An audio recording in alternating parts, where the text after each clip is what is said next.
Yes, we came, we saw, he died. Una vez un presidente dijo sus verdades en la ONU, alabó al presidente de Estados Unidos en ese tiempo, Barack Obama, y este, luego de 2 años, lo traicionó junto con sus aliados europeos de la OTAN. Lo mataron por decirles todas las verdades. Mira el video de principio a fin. Su discurso duró 1 hora y media, pero te dejo los mejores momentos. En realidad, vale la pena verlo. Como se sabe, las Naciones Unidas fueron fundadas 3 o 4 países. Ellos fueron los que la fundaron, que a la sazón estaban contra Alemania. Las Naciones Unidas fueron creadas por naciones que se unieron contra Alemania en la Segunda Guerra Mundial. Constituyeron un órgano denominado Consejo de Seguridad, que convirtió a esos países en miembros permanentes y le otorgó el derecho de veto. Nosotros no estábamos presentes en ese momento. Las Naciones Unidas se configuraron de acuerdo con esos países que tenían la intención de que nos sumáramos a los planes originales. Esa es la esencia real de las Naciones Unidas cuando se fundaron hace más de 60 años. Eso sucedió en ausencia de unos 165 países a razón de 1 a 8, es decir, 1 estaba presente y 8 estaban ausentes. Esos países redactaron la carta, de la cual tengo aquí una copia. Al leer la Carta de las Naciones Unidas, se puede constatar que el preámbulo de la Carta difiere de sus artículos. ¿Cómo surgió la Carta? Todos los que asistieron a la Conferencia de San Francisco en 1945 participaron en la redacción del preámbulo, pero dejaron los artículos y el reglamento interno del llamado Consejo de Seguridad en manos de los expertos, los especialistas y los países interesados, países que habían establecido el Consejo de Seguridad, los que se habían unido contra Alemania. El preámbulo es muy atractivo, nadie lo objeta, pero todas las disposiciones que aparecen después lo contradicen completamente. Rechazamos esas disposiciones y nunca las respaldaremos. Se volvieron obsoletas después de la Segunda Guerra Mundial. En el preámbulo, por ejemplo, se afirma que todas las naciones, pequeñas o grandes, son iguales. ¿Somos iguales en lo que respecta a los pueblos y en los puestos permanentes del Consejo de Seguridad? No, no lo somos. En el preámbulo se afirma por escrito que todas las naciones son iguales, sean pequeñas o grandes. ¿Tenemos nosotros derecho de veto? ¿Somos iguales? No. En el preámbulo se dice que tenemos igualdad de derechos, ya sean nuestros países grandes o pequeños. Eso es lo que se declara y lo que acordamos en el preámbulo. Por tanto, el veto en el Consejo de Seguridad contradice la Carta. No aceptamos ni reconocemos el veto. En el preámbulo de esta Carta se afirma que no se deberá recurrir a la Fuerza Armada, salvo en interés común. Ese es el preámbulo que acordamos y firmamos, y nos sumamos a las Naciones Unidas porque queríamos que esta Carta reflejara eso. Se indica que solo se recurrirá a la Fuerza Armada en interés común de todas las naciones. Pero ¿qué ha sucedido desde entonces? Han estallado 65 guerras desde la creación de las Naciones Unidas y desde la creación del Consejo de Seguridad. 65 guerras desde su creación, con millones y millones de víctimas, más que en la Segunda Guerra Mundial. ¿Acaso en esas guerras, así como la agresión y la fuerza se utilizaron en esas 65 guerras, responden al interés común de todos nosotros representados aquí? No. Esas guerras se llevaron a cabo en aras de los intereses de 1, 3 o 4 países, pero nunca de todas las naciones. Hablaremos acerca de si esas guerras respondían al interés de un solo país o de todas las naciones. Esto contradice de manera flagrante la Carta de las Naciones Unidas que firmamos, y a menos que actuemos de conformidad con esta Carta de las Naciones Unidas que acordamos, lo rechazaremos y no temeremos hablar con nadie en términos que no sean diplomáticos. Ahora hablamos del futuro de las Naciones Unidas. No debe haber hipocresía ni diplomacia, porque se trata de la cuestión importante y vital del futuro del mundo, del planeta. La hipocresía dio lugar a estas 65 guerras que han estallado desde la creación de las Naciones Unidas. Si un país, Libia por ejemplo, agrediera a Francia, entonces la organización entera respondería porque Francia es un Estado miembro soberano de las Naciones Unidas y todos compartimos la responsabilidad colectiva de proteger la soberanía de todas las naciones. Sin embargo, se han emprendido 65 guerras de agresión sin que las Naciones Unidas hayan hecho algo por impedirlas. Otras 8 grandes guerras violentas cuyas víctimas suman unos 2 millones de personas han sido emprendidas por Estados miembros que disfrutan de los poderes de veto en el Consejo de Seguridad. Esos países que pretenden que creamos que tratan de mantener la soberanía e independencia de los pueblos, utilizan en realidad la agresión contra los pueblos. Ingresamos a las Naciones Unidas porque pensamos que éramos iguales, solo para comprobar que un país puede objetar todas las decisiones que adoptemos todos en la Asamblea General. ¿Quién le dio a los Estados miembros permanentes del Consejo de Seguridad esa condición? 4 de ellos se concedieron esa condición ellos mismos. El único país que nosotros en esta Asamblea elegimos con la condición de Estado miembro permanente en el Consejo de Seguridad es China. Ello se hizo democráticamente, pero los demás puestos nos los impusieron de manera no democrática a través de un procedimiento dictatorial llevado a cabo en contra de nuestra voluntad. Y no debemos aceptarlo. La reforma del Consejo de Seguridad que necesitamos no es la de un aumento del número de miembros, lo que solo empeoraría las cosas, para utilizar la expresión común.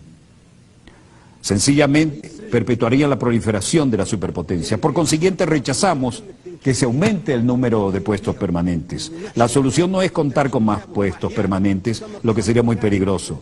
Aumentar las superpotencias aplastaría a los demás pueblos de los países pequeños, vulnerables y del tercer mundo, que se están agrupando en lo que denominamos el grupo de los 100.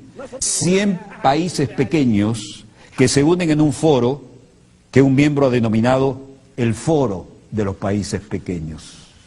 Comunicar sus esfuerzos para superar los desafíos que son nuestro principal enemigo común, el cambio climático, las crisis internacionales, el deterioro económico del capitalismo, la crisis alimentaria, la crisis del agua, la desertificación, el terrorismo, la inmigración, la piratería, las epidemias naturales y las epidemias causadas por el hombre, la proliferación nuclear. Tal vez la gripe H1N1 fue un virus creado en un laboratorio que quedó fuera de control y que originalmente se había concebido como un arma militar. Entre esos retos también cabe citar la hipocresía, la pobreza, el miedo, el materialismo y la inmoralidad. Ningún país tiene derecho a intervenir en los asuntos internos de ningún gobierno, sea este democrático o dictatorial,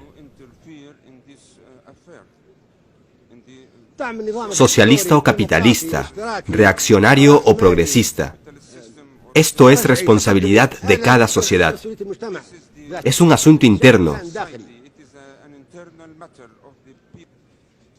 Si todos nosotros tenemos votos para decisiones importantes aquí en la Asamblea, y no solo el Consejo de Seguridad de la ONU, tendremos justicia y democracia.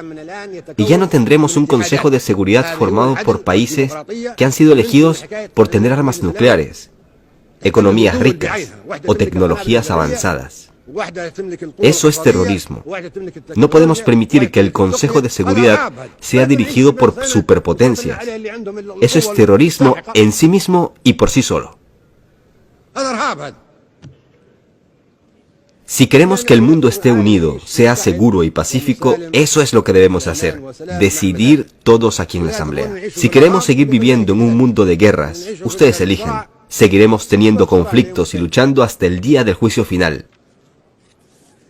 A nosotros, los africanos, nos alegra y nos enorgullece el hecho de que el actual presidente de los Estados Unidos sea un hijo de África. Es un acontecimiento histórico. En un país donde en otros tiempos los negros no podían mezclarse con los blancos en los cafés o restaurantes, ni sentarse junto a ellos en el transporte público, el pueblo estadounidense ha elegido como su presidente a un joven negro, el señor Obama, de ascendencia keniana. Eso es algo maravilloso, de lo cual nos sentimos orgullosos. Es el comienzo de un cambio. Sin embargo, en lo que a mí respecta, Obama es un alivio temporal para los próximos 4 o 5 años. Me temo que después tengamos que volver a empezar desde cero.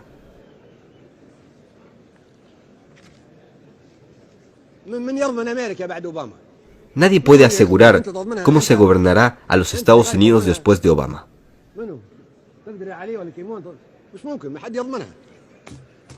Estaríamos contentos si pudiera ser el presidente de Estados Unidos para siempre.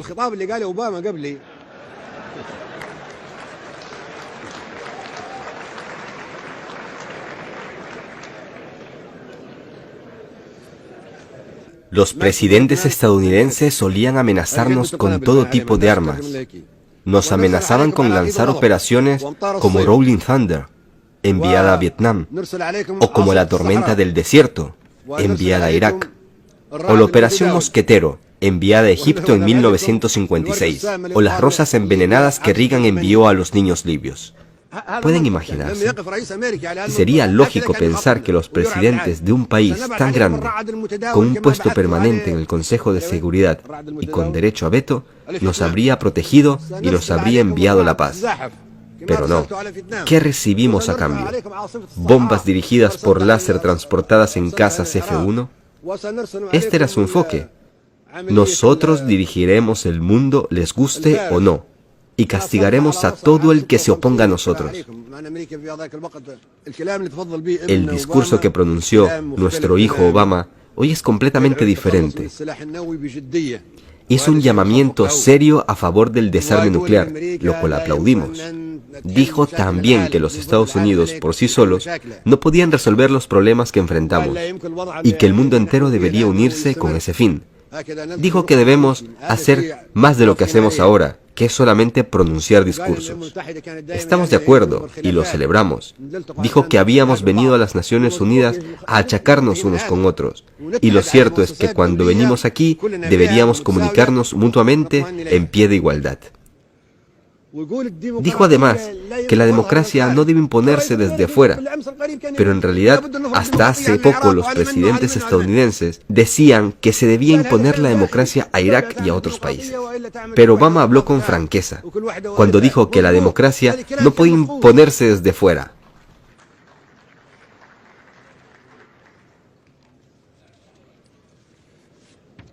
¿Alguien puede responder si es mejor que el mundo esté tan polarizado? Pedimos un mundo en que grandes y pequeños seamos iguales. En lo que respecta a la situación en Palestina, la solución de crear dos estados es imposible, no es práctica. Actualmente hay una superposición completa de esos dos estados. La partición está condenada al fracaso. Estos dos estados no son vecinos, sino que son coexistentes, tanto en términos de población como de geografía. No se puede crear una zona de amortiguación entre los dos estados, porque hay 500.000 de colonos israelíes en la ribera occidental y 1 millón de palestinos árabes en el territorio conocido como Israel. Por lo tanto, la solución radica en un Estado democrático sin fanatismo, por razones religiosas o étnicas. La generación de Sharon y Arafat se han acabado. Necesitamos una nueva generación en la que todos puedan vivir en paz. Observen a los jóvenes palestinos o israelíes. Ambos desean paz y democracia. Quieren vivir bajo un solo Estado. Ese conflicto está emponzoñando al mundo.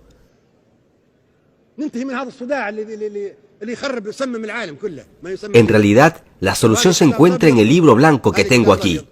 La solución está en Misratina.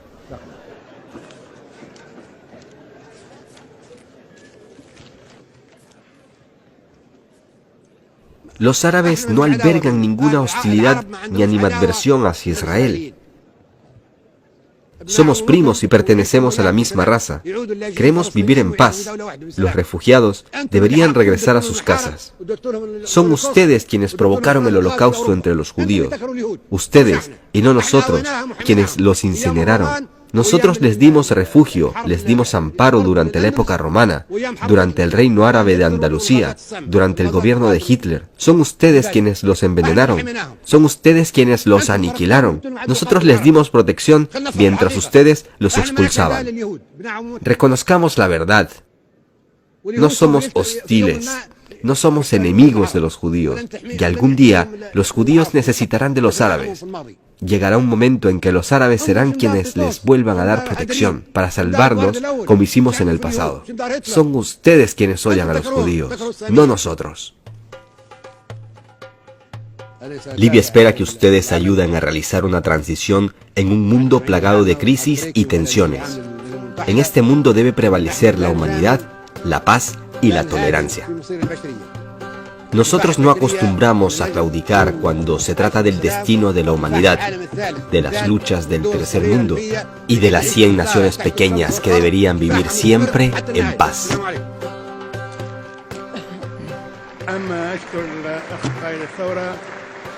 رئيس الاتحاد ملك ملوك افريقيا على كلمته.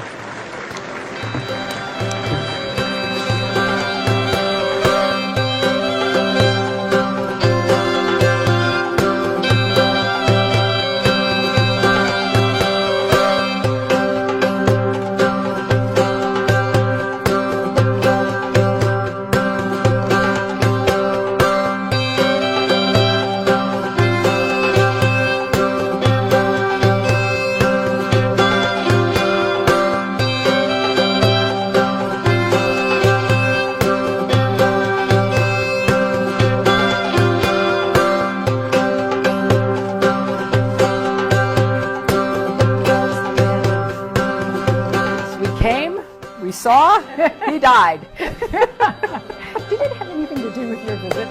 Oh, I'm sure it did.